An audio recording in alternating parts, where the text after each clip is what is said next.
So definitely a very strong contender. And what can you tell us about rmplr? rmplr is a player he's one of those typical regulars for the FACEIT Cups. He's one of those players that we've seen him grow since he's come here, because he's not someone like PURRI. He's kind of the opposite. He's more new school, as far as I know. I'm not certain, but gonna have to stop doing the introduction of rmplr there because they're getting it underway. rmplr and PURRI for the first match of this spring season cup. Here is PURRI on the camera right now after picking up that red. So nice little start to have. Do you have anything you want to say about this? Yeah, so I was actually expecting PURRI to wait and see where rmplr was in terms of the mega health, but actually it was picked up very quickly. So probably PURRI knew that. And now it's all about controlling the weapons, I guess. I mean, PURRI is keeping the central position now. He drops for red. This will give rmplr the time to basically move on algae if he wants that, or basically position for this mega. No, he decided not to do so. So PURRI, basically, I would say in control at the moment. This next fight could be very big. Let's see if there is some damage as they enter the central area, but no. So actually, rmplr should make sure. Wow, this is a horrible fight for him, and a lot of return damage. Actually, that drop was very beneficial for him. Nice. But yeah, excellent output. And now rmplr is really in trouble. PURRI decides to go in. Whoa. And wow, gets pushed into the lava, melted. -1 to -1 at 1 minute 11, and this is kind of an interesting score for this map. Yeah. And actually, PURRI, good spawn for him. I mean, he could still manage to get the mega. Let's see what it does in terms of the red. Okay, he heard the pickup. And sneaky play from PURRI, making sure that he can get to this LG alive. And actually, I'm pretty sure rmplr shouldn't have the LG, so let's see whether he can set a trap as the opponent tries to reach this area, but actually no. So central area, oh, I was mistaken. Actually, rmplr gets the LG. So it's 2 minutes in and the score is even. I guess we just have to wait how the next fight will go. And rmplr, good damage, but oh, good return. And actually, PURRI has to fade away. He will have this red armor to pick up. Oh, nice one. Perfect Through the grid there. And the return, I mean, could have been good. And wow, this is very bold, but it pays off. So finally, PURRI gets back to 0. I guess. Yeah, that's nice, at least, getting out of the negatives, as PURRI is assaulted a little bit from above there. He's not in the best of positions to deal with any damage. Red is coming up, he's got a good position to take that, so that's fair enough. And rmplr's going to be on the assault, though. Here he comes straight in onto that red spot. PURRI is having to defend, and defend he will, as rmplr gets handily taken down, and not even able to pick up the shotgun off the spawn. rmplr denied by PURRI's expert placement of the rockets there, as PURRI now has cornered off rmplr, and look, he's just skirting away, you know, both yellow armors here, going to pick up the yellow as well. It's a great play from PURRI there, not to even go for the kill, because he had his opponent there controlled, and he's going to go, okay, I'm not going to get the kill, but I'll take control instead. So that's what I'm going to do there, and that's exactly what happened. So now PURRI has full control of these open areas, and it looks like he's going to build a really strong stack now. It's been completely uncontested because rmplr was in no position to do anything about it, and this mega pickup for PURRI is going to mean action, because he is going to be looking for the kill right now.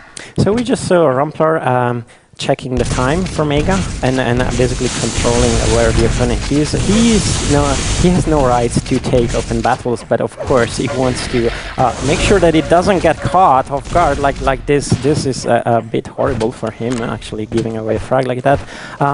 So now it's about for rmplr, it's really about getting the weapons that in this map is very difficult. At the moment he only has a plasma gun. He managed to steal the red. This is good, but the question is, can he get away alive? I mean, it's a hard. Yeah, that damage really completely removed the pickup that he had. And actually, in the maps like this, where PURRI can simply go around and pick the other yellows, it probably wasn't such a good move overall. So let's actually switch POV and look at what rmplr is doing. I mean, he's the man that has to do something. Yeah, probably good timing to go outside as the red was up.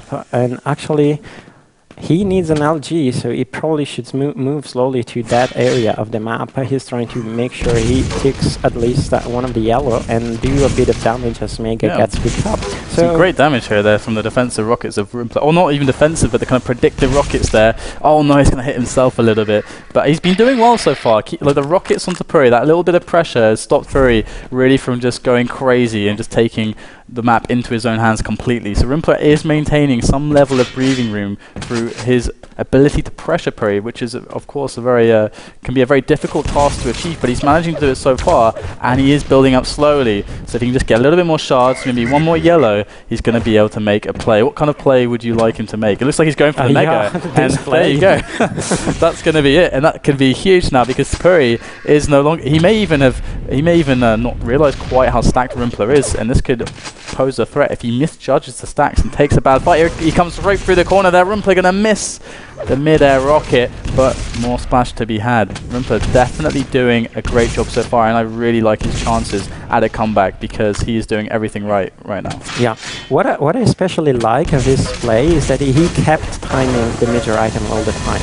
Some players in this map may be tempted to just go for LG immediately, but he kind of stayed in the middle to make sure that he knew when things were up, and then this really gave him the opportunity to do the damage. And actually, he managed to shift the control. The only problem now is that both stocks are very low. Yeah, and that shotgun, I mean, that shotgun in the distance, it's quite unpredictable, and he did a lot of damage. So the next fight, I guess, could be deciding. If rmplr can get it and then fall back to red armor, this would be good. But actually, let's switch to PURRI quickly and see what he's doing. He's actually down there and will take it, and now the exit damage is the real question. rmplr. Nice, he never fails to actually hit quite well off the exit through the teleporter there into his opponent. But I got to say that to me, that big stack that rmplr had won himself after that mega steal, the fight really went badly because his aim wasn't too good, but in the LG to LG engagement. But look there, he catches PURRI off guard and takes the frag. Can he solidify some kind of control though off of that frag?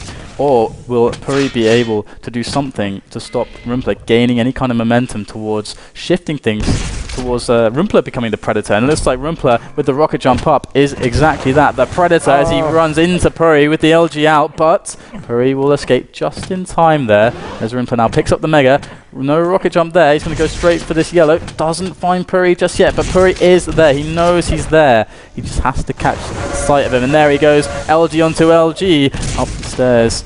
PURRI just darting away, trying to survive. Can he do it? Oh, great shotgun switch from PURRI there. Just before he dies, that burst damage could be very helpful. If PURRI connects one good rocket here, it's not over for him.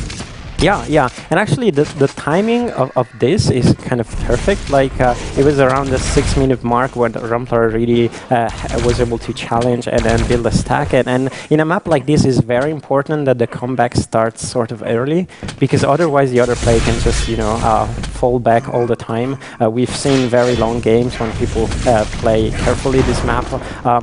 So the timing for this is very, very good. And now actually with 2 minutes left, it's really on rmplr to do the damage. A bit of time between now and the next items, but the both players kind of are orbiting around this mega, and rmplr might be a bit slow now. He's doing a good damage there.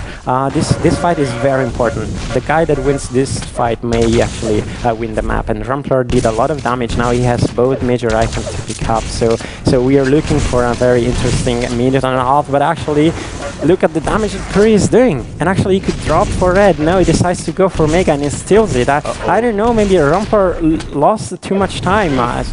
Whoa, very dangerous. It's really close here. rmplr could get the frag, but he's so low, 19 points of health. PURRI will escape and rmplr will kill himself. Oh my goodness, maybe he was hoping for a good spawn, I don't know, but right now he's definitely in a lot of trouble. He could have been, maybe he felt like, okay, PURRI's going to be camping there. If I just kill myself, then, maybe I can spawn onto an item. I don't know exactly what the plan was there, but he's got a minute left now to find 2 frags. And PURRI is through the teleporter now onto the mega spot. Here comes rmplr, takes a horrendous rocket straight out of the corner, and that's going to be the Mega, the frag, and possibly the game for Purri. Yeah, I agree. I think this moment of hesitation, as both the major items were up, really costed a lot to rmplr. I don't know. I have a hard time believing now that he can do it in 30 seconds. In general, I guess it was still kind of a good show from both players. I'm gonna switch quickly to rmplr. It seems he's still trying, but I guess with just 60 health, it's not gonna happen. So yeah, that key moment where rmplr could have basically just rushed the item and he didn't, and Purri managed to steal the red. Yeah, I guess we had a nice, good game. Yeah, this was definitely. You know, for me, the key moment in this game, personally, is that moment where rmplr managed to outplay Purri to steal a Mega, get a better stack than Purri, take positionally a better fight, but his aim was just not good enough. He was just missing too much. And Purri, of course, is a great fighter. He's a TDM player. He's a Quake 2 legend. He's someone that has really great fighting abilities. And that to me was the chasm between these two players. And I think rmplr mostly found his frags from close range rocket engagement, as opposed to maybe the more kind of strength like kind of LG mid level kind of engagement. So that's to me was the deal there. But I also liked how the aggression that Purri could pull off at the beginning. Like really attacking at the right moment, and I was even surprised that some of those attacks worked, because I would say, oh, of course the other player is gonna run super quickly, but it somehow predicted how the other players would, when the other player would fall back, and he actually managed to get a good amount of frags. It were like 4 frags in the first few minutes, which was good enough, especially in a map like this. Yeah.